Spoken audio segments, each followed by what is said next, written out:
Hello, आप लोगों का द वर्ल्ड ऑफ कंपटीशन में स्वागत है। मैं बबलू कुमार आपके बीच पुनः उपस्थित। हम लोग का मैपिंग का एक सीरीज चल रहा था। मैपिंग में वर्ल्ड इंडिया का हम लोग टूर कर रहे थे। इंडिया में हम लोग सभी राज्य को घूम चुके थे, सभी राज्य के साथ साथ सभी राजधानी को घूम चुके थे। उसके साथ साथ हम लोग कुछ समुद्र का भी यात्रा कर चुके थे, क्योंकि घूम आए थे साइड से कहाँ कौन समुद्र, अरब सागर किधर है, बंगाल खाड़ी किधर है। कुछ देश भी घूम चुके थे, जैसे म्यांमार घूमे थे, भूटान घूमे थे, नेपाल घूमे हुए थे, बांग्लादेश घूमे हुए थे, कुछ ऐसे देश भी घूम चुके थे।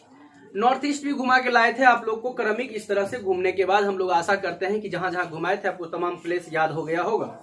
अगर नहीं हुआ है या आप पहली बार इस वीडियो को देख रहे हैं तो हम आशा करेंगे कि आप इससे पहले हमारे सारे पीछे का एक मैपिंग के नाम से प्लेलिस्ट होगा द वर्ल्ड ऑफ कंपटीशन में जाकर उन 1 नंबर के पार्ट से लेकर लगातार यहाँ तक देखिए, आपका मैप अच्छा हो जाएगा और भारत के संदर्भ में जानकारी आपको ठीक ठाक उपलब्ध हो जाएगा, जिसके कारण आपका ये समस्या दूर हो जाएगा कौन राज्य कहाँ है और किस राज्य से कौन सा राज्य लगा हुआ है या राजधानी कौन सी कहाँ है।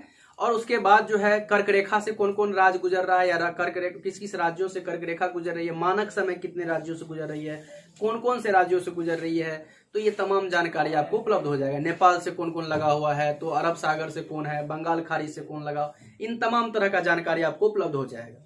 आज हम लोग एक्चुअल में इसका परिचय देखने वाले हैं। मैपिंग के माध्यम से इंडिया का परिचय, मतलब बेसिक जानकारी, इतना तो सबको होना ही चाहिए। यदि हम बात करें कि अगर आपके पास अपना घर होगा तो आपको इतना पता होगा कि मेरा घर एक्चुअल में 2 कट्ठा में है या 20 गज में है या 25 गज में है या कितना में है, ये आपको पता होता है। दूसरी बात, आपको ये भी पता होता है हमारे आगे में कौन है, पीछे वाला पड़ोसी कौन है, दाएं वाला पड़ोसी कौन है, बाएं वाला पड़ोसी कौन है, हमारे घर में कितने कमरे हैं, कितने सारे लैंड खाली पड़ा हुआ है, ये सब तमाम चीज। पड़ोसी, दाएं वाला पड़ोसी के साथ हमारा कितना कट्ठा जमीन लगता है, बाएं वाला के साथ कितना लगता है, इतना जानकारी होगा अगर आप सजग मतलब नागरिक के तौर पर होंगे। उसी तरह से हम एक भारतवासी हैं और हम भारतवासी होने के नाते हमें इतना जानकारी उपलब्ध होना ही चाहिए कि भारत का सामान्य परिचय में क्या क्या आइडिया हमको रखना चाहिए। आज तमाम जानकारी हम इसी वीडियो में आपको उपलब्ध करा देंगे और मैपिंग के माध्यम से। तो हम लोग आशा करते हैं आप लोग सजग होंगे और यहाँ से देखना शुरू करेंगे। तो आज हम लोग का मैप क्लास में क्या पढ़ना है, हम लोगों को भारत का इंट्रोडक्शन में देखेंगे कुछ कुछ चीज हम आपको आज भारत में दिखाएंगे यहाँ, और हम आशा करते सिर्फ दिखाएंगे नहीं, यही याद भी करवा देंगे, और याद तो होना लाजमी है। अगर अभी तक आपको अच्छा लगा है तो आगे तो और लगने वाला है। तो हम लोग का भारत के साथ साथ आपको बता दें, यहाँ पर दर्शन करने के बाद, आज ये भारत का दर्शन करने के बाद हम लोग पुनः कल चाहते हैं कि आपको बिहार का दर्शन कराएं। हम चाहते हैं कल आपको बिहार का दर्शन कराएं, और बिहार 2 से 3 दिन हम दर्शन कराना चाहेंगे। और जैसे ही दर्शन हो जाएगा, 3 बहुत करेंगे तो 3 से 4 दिन दर्शन कराना चाहेंगे। उसके बाद हम लोग डिसाइड करेंगे कि भाई हम लोगों को वर्ल्ड का टूर करना चाहिए, वर्ल्ड का टूर करना चाहिए। लेकिन उससे पहले हम लोग आज भारत में कुछ दर्शन वर्शन कर लेते हैं। सर हमको एक बात बताइए, पहले हम कुछ चीज देखना चाहेंगे, समझिए ध्यान से। हम ऐसा करते हैं, यहाँ एक ग्लोब बना लेते हैं, और इस ग्लोब में अगर हम पोजीशन देखें तो भारत कुछ यहाँ पर है, और अगर हम देखें भारत कुछ यहाँ पर है। अगर हम इसको और एग्जैक्ट दिखाएं तो आपको कुछ इस तरह से दिखा सकते हैं, यहाँ पर है। और हम देखें, ध्यान समझने वाली बात है, हम देखें तो यहाँ से कुछ कर्क रेखा भी इस तरह से गुजर रही है। हम इस ग्लोब के अकॉर्डिंग समझा रहे हैं। किसके अकॉर्डिंग समझा रहे हैं? ग्लोब के अकॉर्डिंग। अब सर जी एक बात बताइए, और बीचों बीच ये रेखाएं काट रही है जिसको 0 डिग्री अक्षांश या फिर विषुवत रेखा या भूमध्य रेखा या इक्वेटर के नाम से हम लोग जानते हैं। अब आप नोटिस करिए कि यह भारत का अगर पोजीशन आपसे कोई पूछे तो ये उत्तर, ये दक्षिण, ये पूरब, ये पश्चिम। तो भारत कुछ इस कोना में है या नहीं है? यस या नो? इसको जब उत्तर कहते हैं, इसको पूरब कहते हैं, तो इसके बीच को क्या कहेंगे? उत्तर पूरब। तो अगर भारत कहाँ स्थित है, हम कहेंगे उत्तर पूर्वी, उत्तरी गोलार्ध में ना है, ये उत्तर वाला गोलार्ध ना है। अगर हम ग्लोब को काटते हैं विषुवत रेखा से तो ये उत्तरी गोलार्ध हो गया, ये दक्षिणी गोलार्ध हो गया। तो उत्तरी गोलार्ध के उत्तर पूर्व में स्थित है कोई दर। अगर पूछे भारत कहाँ है तो कहेंगे उत्तरी गोलार्ध के उत्तर पूर्व में स्थित है। याद हुआ कि नहीं? पोजीशन देख लिए। ये हमारा एक मटेरियल है भारत का परिचय, और उसमें पहला पॉइंट हमको जहां तक याद है यही पॉइंट है कि भारत की स्थिति उसमें लिखा हुआ है उत्तर पूर्व उत्तरी गोलार्ध, उत्तरी पूर्वी गोलार्ध, ऐसा कुछ करके नॉर्थ ईस्ट करके दिया हुआ है, राइट। लेकिन आज ये पोजीशन समझ के क्या हुआ, उत्तर भाग में उत्तर पूर्व के पोजीशन में है कि ना भारत। यहाँ तो अगर हम पूछें कि भारत की स्थिति क्या है तो क्या कहोगे, उत्तरी गोलार्ध में, नॉर्थ ईस्ट में, या फिर उत्तर पूर्वी। ये एक्चुअल में देशांतर पार्ट में कहिए, देशांतर पार्ट में, देशांतर पार्ट में। तो उत्तरी गोलार्ध के उत्तर पूर्व में, उत्तरी गोलार्ध के उत्तर पूर्व में। क्या भारत आपको ये कहाँ है दिख गया? पूरे दुनिया के मैप में भारत का पोजीशन दिखा, यस या नो? दूसरी जानकारी हम चाहेंगे, अगर हम इस भारत को देखना चाहें तो आपको आकृति पूछेंगे तो 1 गो कोना, 2 गो कोना, 3 गो कोना, 4 गो चतुष्कोण की ना लग रहा है। देखिए तो अगर हम इस सबको मिला दें यूं करके तो आपको नहीं लग रहा है? देखिए नोटिस करिए, यहाँ से खींच दिए, यहाँ से खींच दिए, यहाँ से खींच दिए, यहाँ से मिला दिए, आपको नहीं लग रहा है कुछ चतुष्कोणीय बन रहा है? नहीं लग रहा है? अगर कोई आपसे आकृति पूछे तो कैसा कहोगे आप? नहीं कहोगे आप? तो भारत की आकृति कैसी है? चतुष्कोणीय है। कैसी आकृति है? कैसी आकृति है? याद हुआ कि नहीं हुआ? तो सर जी हमको 2 बात तो याद हो गया। क्या क्या याद हो गया? सर भारत कहाँ स्थित है, और सर अगर हम बात करें आकृति की तो सर आकृति कैसा है? आपको बता दें, जैसे बिहार में अधिकांश परिवार में एक प्रथा चलता है, जब लड़का अगर योग नहीं बना, अगर योग बन गया तो उसे कुछ पूछा नहीं था। योग मतलब क्या, अगर आप मान लीजिए एक अच्छे पद धारण है या बहुत बड़े अच्छे बिजनेसमैन है तो फिर सेकेंडरी मैटर रहता है। नहीं तो फिर अगर आप सिर्फ पढ़े लिखे हैं, ग्रेजुएशन किए हैं नॉर्मली, तो फिर अगर कुछ नहीं किए तो लोग इस पर समझौता करके करता है। अच्छा कितना कट्ठा लड़का को जमीन है, अच्छा कितना बीघा जब जमीन है तो कहेगा 3 बीघा, 5 बीघा, तो उसके हिसाब से उसका मूल्यांकन होता है। अच्छा चलो नहीं कुछ करेगा तो जमीनों बेचकर खाएगा तो कम से कम अपने पुश्त में तो खाइए लेगा। नहीं समझे बात को? उसको जमीन का आइडिया लेते हैं कि ना लेते हैं? उनको भी आइडिया रहता है ना, भले थोड़ा अगर 1 कट्ठा रहता तो 6 कट्ठा का देता, अलग बात है।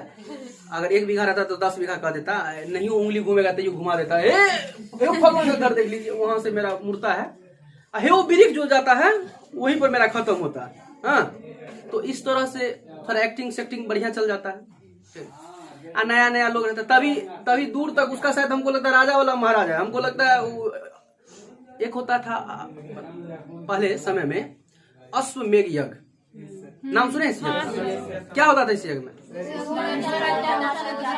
मतलब उस समय क्या होता था ना, ये यज्ञ करा के एक घोड़ा छोड़ा जाता था, और घोड़ा जहां तक नहीं, वो जहां तक जाना चाहेगा, अगर कोई रोकेगा तो उसको युद्ध करना होगा राजा से। तो नहीं किया ना, वो जहां तक गया वो राज का हो गया, वो राजा का हो गया। मतलब घोड़ा जहां तक गया ना सीधे जाते रहेगा, एकदम छोड़ दिया जाता था, एकदम टप टप टप टप घोड़ा टपा टप टपा टप जाता था, और जहां तक गया तो वहां तक क्षेत्र उस राजा का। मतलब चुनौती देता था कि किसी को चुनौती स्वीकार है तो स्वीकार करो, नहीं तो हमारे अंदर में समर्पण हो जाओ। बात सिंपल बात। अगर मुख्य उद्देश्य बात करें तो चुनौती देता था अड़ोस पड़ोस को कि किसी को मेरा चुनौती स्वीकार है तो उसको रोको और हमसे युद्ध करो, और नहीं स्वीकार है तो हमारा क्या करो, गुलामी पराधीन कर लो, मतलब हमारी गुलामी स्वीकार कर लो। कुछ इसी टाइप का जब आप देखने जाइएगा ना लड़का वाला के यहाँ, तो कुछ इसी टाइप का डायलॉग सैलॉग चलता है। उनके अड़ोस पड़ोस का 5, 7, 10 आदमी रहेगा और इसी तरह का डायलॉग सैलॉग चलता है। मतलब और उसके दरवाजा पर शायद नहीं हो तो बगल वाला का ट्रैक्टर वाला के लगा देगा। लेवे किए थे हाल फिलहाल में, सोचते इसको बेच के वो बढ़िया मर्सिडीज कारें ले ले ना बात को। तो कहने का मतलब क्या है, बेचारा ठग फूस लेता है। और जब वही लड़की जाती है तो जो उस समय पहले राजा वाला ठाठ दिखा रहा था वो तुरंत आ जाता राजा से प्रजा वाला। कैसा टॉर्चर करना, थोड़ा थोड़ा दहेज सहेज के लिए, थोड़ा सा अच्छे पलंग के लिए, अच्छे बाइक के लिए, फलना के लिए लड़की के साथ टॉर्चर करना। इतना घिनौना, कान के जड़ में मारना चाहिए, खींच खींच के नहीं मारना चाहिए। मतलब शुरू में राजा बनते हो और जैसे हो गया तुरंत प्रजा पर आ जाते हो, है ना। हम आपको कहानी बताए थे ना कई सारा गांव का, कुछ अनोखा अनोखा कहानी के इस तरह से लोगों को बहला फुसला कर शादी कर दिया जाता है और लड़की का जिंदगी बर्बाद। तो ये सब चीज़ें हमारी सोसाइटी में होता है, लेकिन गंदा चीज़ है। हम लोग यहाँ जो भी डाटा देंगे आपको एक्चुअल देंगे, वो बढ़ा चढ़ा कर नहीं देंगे। मेरा ये कहना था, इसीलिए हम इतनी सारी बातें बताए। हम जो भी अभी भारत के बारे में कहेंगे सत्यनिष्ठा से, ताकि इसको वैश्विक पटल पर सर्वोच्च न्यायालय दी हेग में, नीदरलैंड में भी जाके अगर चैलेंज ठोके ना कोई देश, तो वो भी कहेगा हाँ भाई सेम टू सेम बात है। समझ में आएगी ना? हम थोड़ा सा बढ़ा के ना कहेंगे, लेकिन थोड़ा घटा के भी नहीं कहेंगे, ये बात पे मेरा तय है। समझ में आ रहा है कि नहीं? हमारी जो सच्चाई है उसको तो जरूर कहेंगे, उसको न तो बगल वाला पाकिस्तान और न ही बगल वाला चीन न रोक सकता है। अगर किसी को इस चुनौती को अगर मान लेते हैं कि बुरा लगे, तो वो जाके क्या कर सकता है भाई, हमारा कंप्लेन कर सकता है, कोई दिक्कत नहीं है। अगर हमारे पास पूछे कि भाई आपके पास कितना बीघा है, हमारे पास कितना जमीन है, तो भैया हम बीघा तीघा हम किलोमीटर में बोलते हैं। किसमें बोलते हैं? हाँ, थोड़ा ज्यादा है हमारे पास किलोमीटर में। तो अगर आपसे कोई पूछे भारत के पास, भारत मतलब हमारा तो भारत है, हम भारत के लोग हैं, तो हमारा भारत है, हम भारत के लोग, भारत हमारा है। अगर हमसे कोई पूछे कि तुम्हारे पास भारत का कितना जमीन है, तो आपको याद करवाए थे, याद बताइए। बहादुर 32,87,263 किलोमीटर स्क्वायर। इसको क्योंकि क्षेत्रफल बोले किलोमीटर स्क्वायर कहेंगे। मतलब हमारे पास टोटल इतना जमीन है। तो अगर इस सब को नापे ऐसे करके, पूरे का पूरे इस सब को नाप ले, मेजर कर ले, इस सब को मेजर कर ले, तो हमको कितना मिल जाएगा टोटल जमीन? तो भारत का इसी को कहते हैं कुल क्षेत्रफल। क्या कहते हैं इसको? और आप लोग को याद करवाए थे कि भारत की क्षेत्रफल क्या है? 32,87,263 वर्ग किलोमीटर। वर्ग किलोमीटर को आप किलोमीटर स्क्वायर कर सकते हैं, क्योंकि स्क्वायर को ही वर्ग पढ़ते हैं, स्क्वायर को क्या पढ़ते हैं? किलोमीटर तो किलोमीटर। तो भारत के पास कितनी जमीन है, याद हुआ? कोई दिक्कत है तो बता दीजिए। आपको मैं एक बात बता देंगे, अगर पूरी दुनिया, देखिए ये अगर पूरी दुनिया है, ग्लोब बना दिए हैं, तो उसमें भारत हमारा यही ठोना है जी। बाद में कि किसी न किसी और दो देश सबका ना पोजीशन है। तो अगर हम इस पूरे क्षेत्रफल में से इसका पोजीशन निकाले परसेंटेज में, तो आपको परसेंटेज में मैथ पढ़ाए थे कि जिस चीज का प्रतिशत निकालना हो उसकी मात्रा, तो भारत की क्षेत्रफल की मात्रा गुना 100 अब बटे कुल मात्रा, बटे कुल मात्रा। अगर ऐसा करेंगे तो हमको ना निकल जाएगा कि भारत का पूरे दुनिया के क्षेत्रफल का कितना परसेंट है। अगर पहले कॉन्सेप्ट समझिए, कॉन्सेप्ट समझना है, हमको इसमें रटना नहीं है। देखिए जब बच्चा नया नया आता है तो उसको क्या करेंगे, इतना बात समझा पाएंगे तुरंत? इसीलिए मजबूरी में कहते हैं बाबू मेरा कालिक एग्जाम देना है 10 दिन के अंदर, ये रट लो। लेकिन जब अभी हमारे पास टाइम है तो हम नॉलेज के साथ, ताकि भूलेंगे नहीं। अगर हमको कोई कहेगा कि भारत का क्षेत्रफल पूरी दुनिया के मुताबिक बताओ परसेंटेज में कितना है लाल, तो परसेंटेज में पूछा तो भारत का जमीन गुना 100 बटे कुल जमीन निकल जाएगा भारत का परसेंटेज। तो अगर हम इसको हल करेंगे तो इसका वैल्यू निकलेगा 2.42%। तो हमारा अगर पूरे दुनिया का क्षेत्रफल में बात करेंगे ना कि सर जी कितना है हमारे पास जमीन, तो 4.24%। कोई दिक्कत है क्या? याद हुआ कि नहीं? अभी समझ में आया डाटा? सर जी जब आप ये बता दीजिए तो एक बात और बता दीजिए ना हमको, पूछिए ना, हम तो बताने के लिए तैयार हैं। सुनिए, अगर हम देखें यह भारत है, पूरे इसमें तो और भी देश होगा कहीं ना कहीं, यहाँ अमेरिका होगा, यहाँ रूस होगा, कुछ न कुछ इस तरह से, दक्षिण अमेरिका होगा, ऑस्ट्रेलिया, कुछ इस तरह से देश होगा। तो जब ये पूरे देश है, उस देश में अगर हम भारत का पूछे कि दुनिया में, पूरे दुनिया में सबसे ज्यादा जमीन जिसके पास है, उसके हिसाब से अगर देखें तो भारत कौन क्रम में आता है? याद करवाए थे। अगर हम आपको कहें कि क्षेत्रफल के दृष्टि से दुनिया में भारत का पोजीशन क्या है, आपको याद है? 7 नहीं कहते हैं गांव में, आपके गांव में सबसे बड़ा जमींदार कौन? तब फलना बाबू। उसके बाद ऐसे देखिएगा अपने चाचा पापा सबको, दादा सबको बात करते हुए, हमारा गांव में सबसे ज्यादा जमीन वाला फलना बाबू है। दूसरा नंबर रखता है पोजीशन, अभी अरे तीसरा नंबर में, गांव का सबसे तीसरा नंबर का आदमी है अमीर आदमी, ऐसे सुनते हैं ना। उसी तरह से दुनिया भर में जमीन के मामले में भारत का पोजीशन क्या है, 7वां नंबर का पोजीशन है। जमीन के मामले में क्या पोजीशन है, 7वां है। अगर हमसे कोई पूछे तो क्या कहेंगे लाल, 7वां। हम आपको एक बात बताना चाहिए, यहाँ से कई सारा क्वेश्चन आता है। हम जब दुनिया के बारे में पढ़ाएंगे ना, दुनिया के बारे में मतलब विश्व के बारे में दर्शन कराएंगे, तब हम ये बात रटा देंगे। लेकिन अभी आपको थोड़ा सा फिर भी समझना है। एक ट्रिक हम बताए थे, आप लोग को याद होगा, रूक चीन अब ऑस्ट्रेलिया की बारी है। ये आप लाइन याद रखिएगा। कहिएगा सर जी क्यों, क्योंकि यहाँ से कई सारा क्वेश्चन देखने को मिला है और ये आपको घटना चक्र आप प्रीवियस लगाएंगे तो लगभग 10-12 क्वेश्चन यहाँ से मिल जाएगा। इस लाइन ठो से, इस लाइन ठो से 10-12 क्वेश्चन सर जी कहीं से, आइए समझते हैं। पहले कॉन्सेप्ट रट लेते हैं, फिर तो 12 क्वेश्चन हमारे पॉकेट में आ गया। रू मतलब रूस, रू मतलब तो दुनिया का सबसे ज्यादा जमीन किसके पास है, रूस के पास। अच्छा हम अपने भाषा में बात करते, कोई दिक्कत नहीं ना, ताकि आपको एक लगे व्यवहारिक तौर पर जीके लगे, हमसे बात करके हमसे व्यवहारिक समझाया जा रहा है। दुनिया में सबसे ज्यादा अगर जमीन देखा जाए तो किसके पास मिलेगा, दूसरा नंबर में क से कनाडा, क से दूसरा नंबर में किसके पास मिलेगा, चीन तो है ही है तीसरा नंबर में। दुनिया में जमीन के मामले में हमारा पड़ोसिया चीन का कौन सा पोजीशन रख रहा है, तीसरा पोजीशन रख रहा है जमीन के मामले। चौथा ओ से अमेरिका, ओ से तो जमीन में अमेरिका का पोजीशन क्या, बो से ब्राजील, बो से 5वां नंबर में कौन, ब्राजील दक्षिण अमेरिका में है। अमेरिका तो अमेरिका देख ही लिए।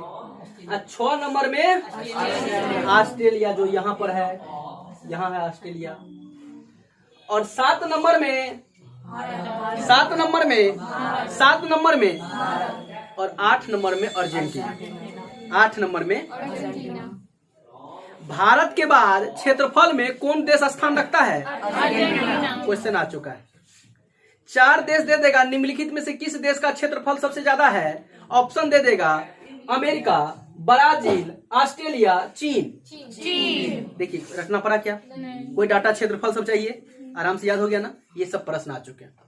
खैर सर जी रूस तो नहीं दिया था, यही तो बदमाशी है, रूस नहीं देगा, आपको बताना है।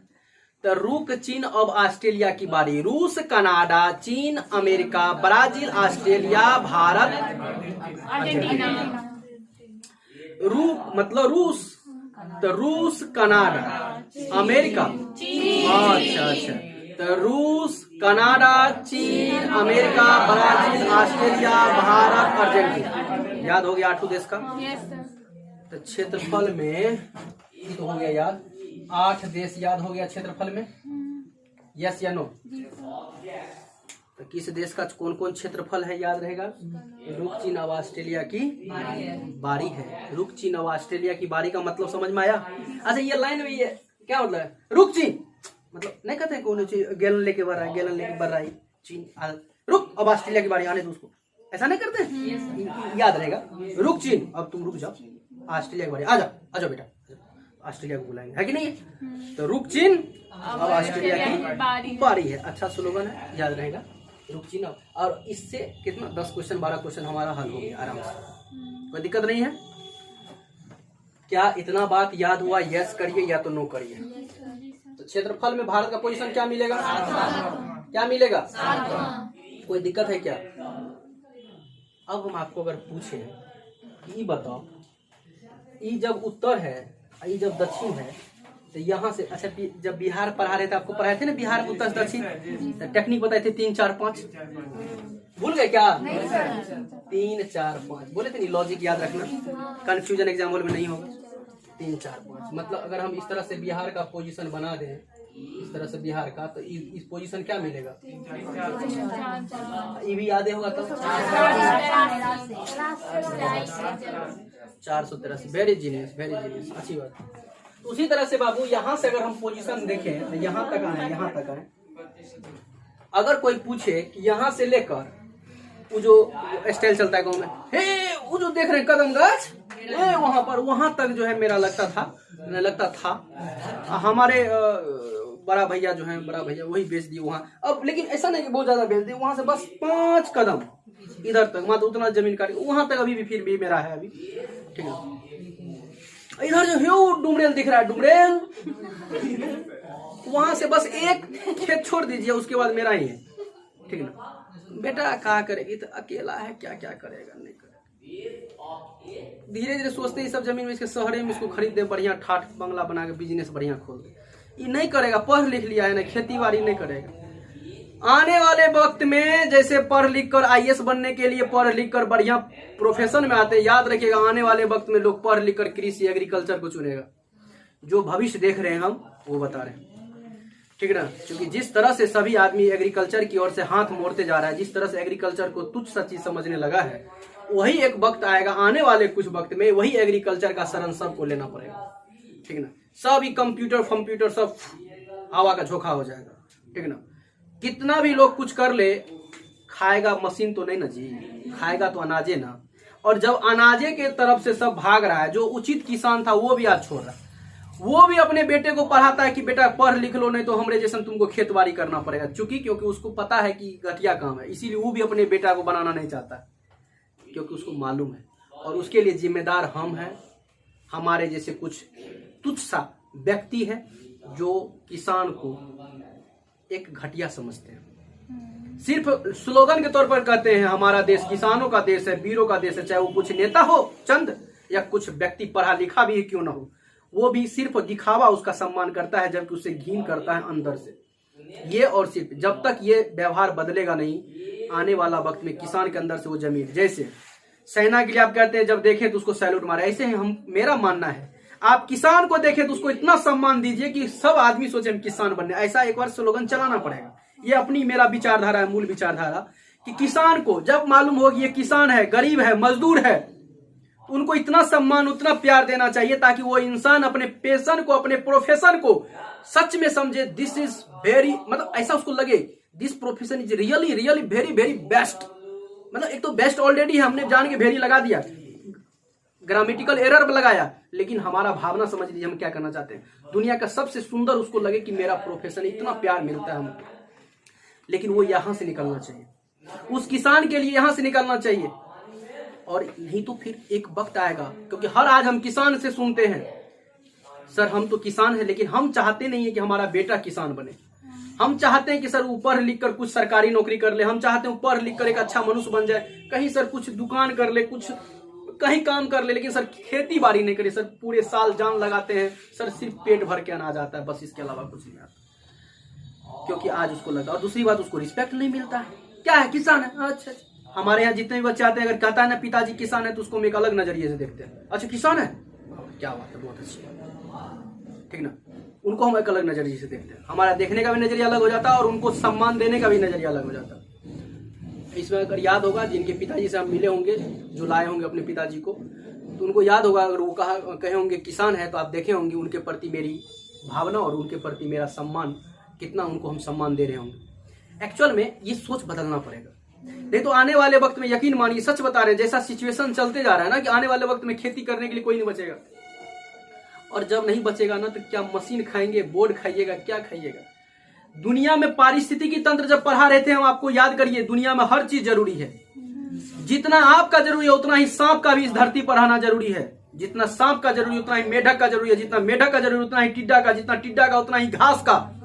अगर एक भी चीज को बर्बाद करेंगे तो आपका ये पारिस्थितिकी तंत्र तबाह हो जाएगा। ये मेरा मानना नहीं है, बल्कि पूरे का पूरे जितने भी ज्ञानी लोग हैं, जितने समझदार लोग हैं, वो सब समझता है इस बात को। इसीलिए जो चीज व्यवस्था जैसा चल रहा है, ऐसा कोई करतूत मत करिए जिससे एक जीव विध्वंस हो जाए, जिससे किसान या मजदूर, दुनिया में मजदूर भी रहना जरूरी है, किसान भी रहना जरूरी है, पढ़े लिखे सब कुछ चाहिए एक सोसाइटी को चलने के लिए। और इसको मेंटेन करेगा हमरे जैसे, आप जैसे लोग। ये मत सोचिए हम पढ़ लिख लिया, अच्छा सूट बूट, अच्छा कपड़ा पहनने लगे, थोड़ा ढंग से, थोड़ा 2 लाइन इंग्लिश बोलने लगे, 2 शब्द पढ़ लिख लिए, पीजी कर लिए, एमए कर लिए, तो हम थोड़ा स्टाइलिस्ट हो गए, किसान हट हमारे। ऐसा कभी गलती मत समझिए। ये मेरा अपना आपको व्यक्तिगत शिक्षा दे रहे हैं। उस किसान को इतना इज्जत दीजिए। कभी भी जीवन में आमतौर पर मिल जाए ना, उनको सर बैठिए, उनको सर कह दीजिएगा, यकीन मानिए उसके आंख में आंसू आ जाएगा, नमी आ जाता है। हम देखे हैं हम किसान को देखे हैं ऐसे कुछ रिलेटिव्स में आ जाते हैं, उसको अगर प्रणाम कर लेते हैं तो उसको लगता है अरे यार, उसको लगता है आत्मा काट के दे दे, अरे इतने पढ़े लिखे व्यक्ति हमको प्रणाम कर लिया। ये हम अपना व्यक्तिगत अनुभव बता रहे जो हमने महसूस किया अपने जीवन में। उनको इतना सम्मान दीजिए, अपना कुर्सी छोड़ दीजिए फिलहाल, बैठिए सर, आप बैठिए सर। अरे उसको ये मत देखिए कि उसका धोती लटकल है, गमछा गला पर, उसको मत देखना यार, यूनिफॉर्म है, that is only uniform. Uniform देखकर किसी का रिस्पेक्ट नहीं दिया जाता है। जब ड्रामा करने जाता है तो एक हीरो आप देखते होंगे फटा उठा पहन, क्या क्या उससे आपका उसका इमेज गिर जाता है क्या, फिर भी आप उसको हीरो ये कहते हैं। उसी तरह से उसको उसके अंदर में जो किसान है उसको हीरो मानिए। जैसे हम कहते हैं ना सेना को हीरो मानने, उसी तरह से आज हम एक व्यक्तिगत शिक्षा आपको देंगे, और ये शिक्षा आने वाले पीढ़ी के लिए भी जरूरी है। और ये शिक्षा हम चाहेंगे कि फैले, पूरे भारत में फैले। किसान को एक हीरो मानिए। पता है क्यों? जो पेट भरता है ना, वो सच में मेरा हीरो है, वो सच में मेरा गॉड है। अगर आप हीरो नहीं मानो तो हम दूसरा शब्द उसके लिए वैकल्पिक दे सकते हैं, God. Farmer is a God. Farmer एक किसान भगवान है, भगवान। क्यों? पता है, क्योंकि हमारे पेट को भरता है वो। सोचिए आज हम लोग यहाँ मजे से पढ़ रहे हैं, पढ़ा रहे हैं, मस्ती कर रहे हैं, लेकिन इस बारिश में भी कोई किसान अभी खेत में कादो में पानी को पाँव के खिंच खिंच कर रहा होगा, और वो नाली खोल रहा होगा, कहीं पानी भर गया होगा, ये कर गया। वो भी तो इस तरह से अगर सोचने लगे कि यार अभी सब स्टाइलिश शूज वगैरह सब लगा के स्टाइल में कहीं कोई है, हम यहाँ पर खेत में किचिर किचिर कर रहे हैं, हम भी काम बदल देते हैं। अरे जाते हैं फैक्ट्री में मजदूरी करेंगे, उससे बढ़िया कमा लेंगे। वो भी सोच ले तो खेती कौन करेगा? तब सब खेती सरकार को करनी पड़ेगी, और सरकार जब करेगी तो वैकेंसी निकालेगी, तब सूट बूट लगा के खेती करिए। हो रहा है ना? एग्रीकल्चर का पढ़ाई कौन चीज है? एग्रीकल्चर करते कौन चीज है? सूट बूट लगा के खेती फार्मिंग तो सीखते हैं भाई, खेती कैसे करना है, ये कैसे करना, वो थोड़ा वो स्टाइलिश टेक्नोलॉजी के हिसाब से सीख रहा। किसान को हीरो मानना है। आज तक सेना को कह रहे थे, एक नया स्लोगन हमारा है, किसान हमारे लिए हीरो है। उनको जब भी अगर हमारे पास मौका लगे सम्मान देने का तो छोड़ेंगे नहीं उस मौका को, ठीक है ना। और अगर कभी अगर लगे कि दो कुर्सी और हमसे श्रेष्ठ है कोई और किसान है, तो वैसे कोई भी रहे, लेकिन अगर श्रेष्ठ है, अगर देख ली किसान, तो प्रॉपरली हम उनको वहां कहेंगे सर प्लीज सर बैठिए।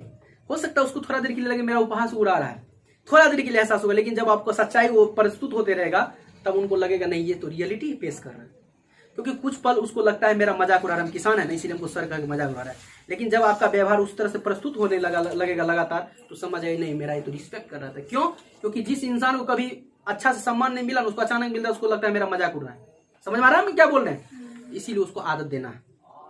उसको पता है तब क्या होगा, वो अपने बेटे में भी एक वक्त आएगा जब खूब यार बेटा किसान में भी बहुत सम्मान है बेटा, लोग कुर्सी छोड़ देता है। जैसे अभी आपके पास आ जाएगा ना डीएसपी एसपी, तो कुर्सी क्या, आप कुर्सी पर अपना टी शर्ट बिछा देते हैं, बड़ा सम्मान देने, और हम करते हैं इतना सम्मान उनके लिए दीजिए, ठीक है।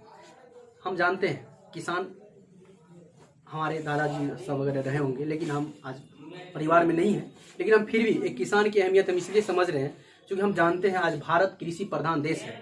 60% से अधिक आबादी आज भी भारत कृषि पर निर्भर करती है, और जिस पर पूरे भारत निर्भर करती है उसी का सम्मान नहीं है। हमने क्या कहा, दो बात सुना, व्यवहार में और सिद्धांत में दोनों अलग चीज है। बोलने में है, बोलने में तो किसान को बहुत कुछ कहे हुए हैं, लेकिन व्यवहार में नहीं है। अरे हमरे जैसा नहीं आदमी कहते हैं, अगर किसान खड़ा हो जाए तो हम लोग थोड़ा साइड हो जाए, देखो उसका कुर्ता कितना गंदा है। किसान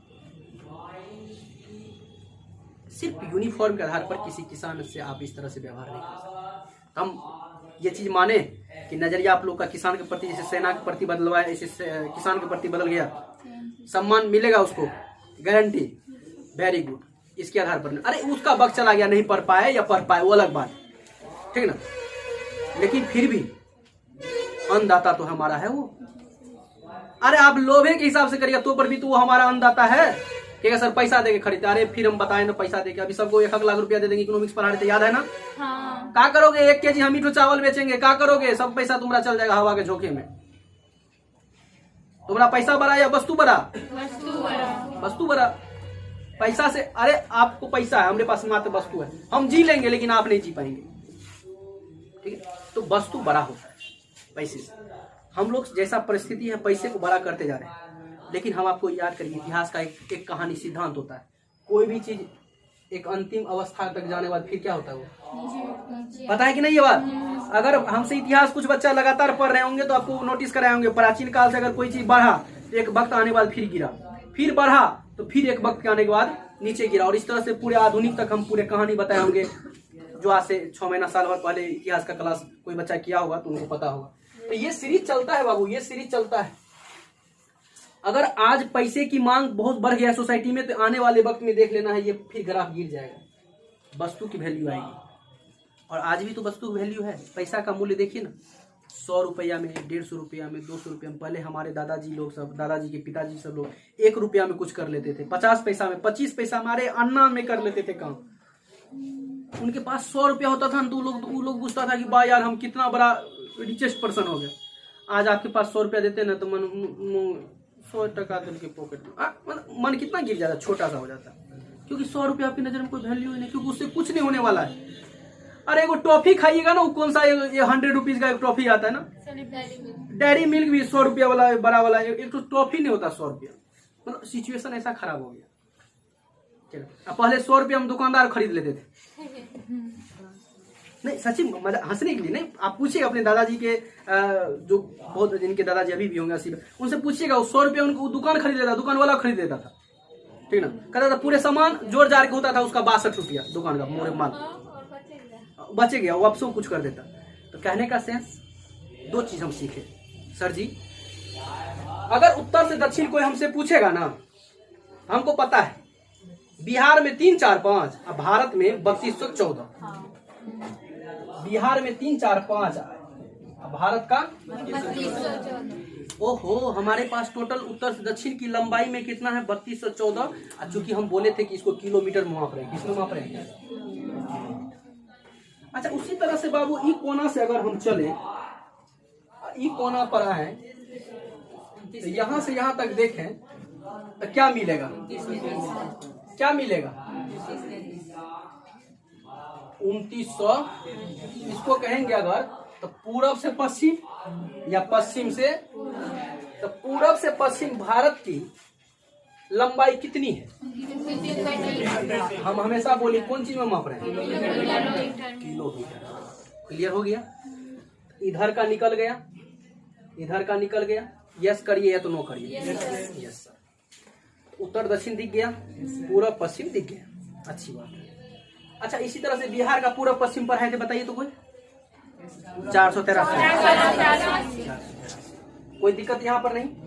अब अगर हम आपको पूछें कि सबसे उत्तर में बताओ, उत्तर में यहाँ पर सबसे उत्तर में कौन चीज दिखेगा? इंदिरा कौल। और यहाँ क्या दिखेगा? तो दक्षिणतम बिंदु। अब पूरब में क्या दिखेगा? यहाँ पर वलांगू। वलांगू पूछता है कौन राज्य में वलांगू पड़ता है? कौन राज्य में है? और सबसे पश्चिम में पूछेगा तो हमको क्या मिलेगा? कहाँ मिलेगा? कौन राज्य? तो इंदिरा कौल, इंदिरा पॉइंट, वलांगू और सरकरी। तो सरकरी किधर मिल गया? अब एक बात बताइए, गुजरात के साथ किसका सीमा लग रहा है? राजस्थान। गुजरात के साथ देश में पाकिस्तान है। किसका? ये क्वेश्चन अभी किसी को आया हुआ था एलडीसी में या किसी में सरकरी के बारे में, तो भारत और क्या मार्क आना चाहिए था? पाकिस्तान। क्या मार्क आना चाहिए था? ये सब कुछ कॉमन सेंस का बात लगाना है। ये सब मैपे से ही सब अनुभव मारते हैं, जो एलिमिनेट करते हैं। इन्हें होगा इस पीरियड में ये नहीं था, इसमें ये नहीं था, ये मार्क, ऐसा जो कुछ करते हैं ना, कुछ यही सब छोटा छोटा नॉलेज काम करता है। तो उत्तर दिख गया इंदिरा कौल, दक्षिण इंदिरा पॉइंट, पूरब वलांगू, पश्चिम। उत्तर वाला अब लद्दाख में दिखेगा, पहले जम्मू कश्मीर कहते थे, अब क्या कहेंगे? दक्षिण वाला तमिलनाडु में दिखेगा, तमिलनाडु में कहता जी सर। सुनिए ध्यान से, कहा दिखेगा? केरलों में नहीं दिखेगा। सुनिए ध्यान से, 2 गो बात है, अब यहाँ पर नॉलेज बनाइए। यही है अंडमान निकोबार द्वीप समूह।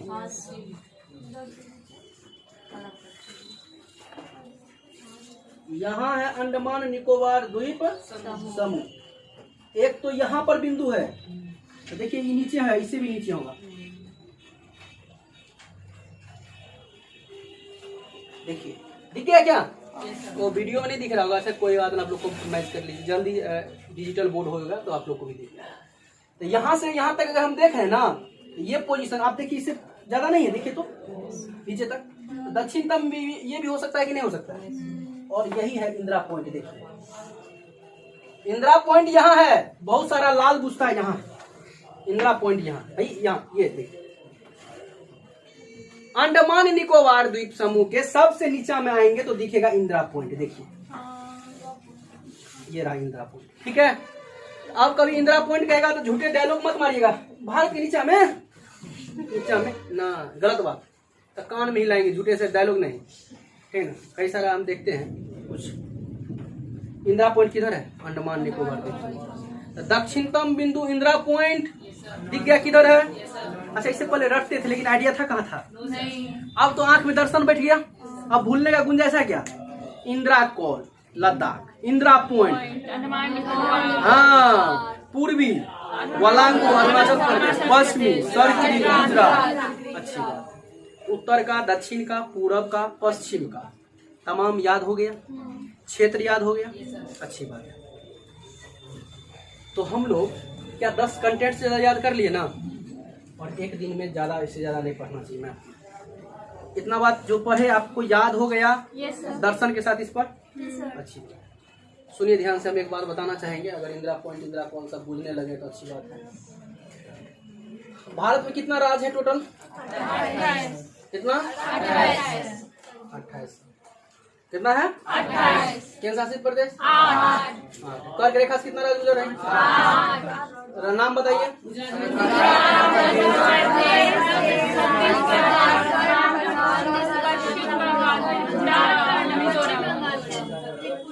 सही बात है, सही बात है, बहुत अच्छा।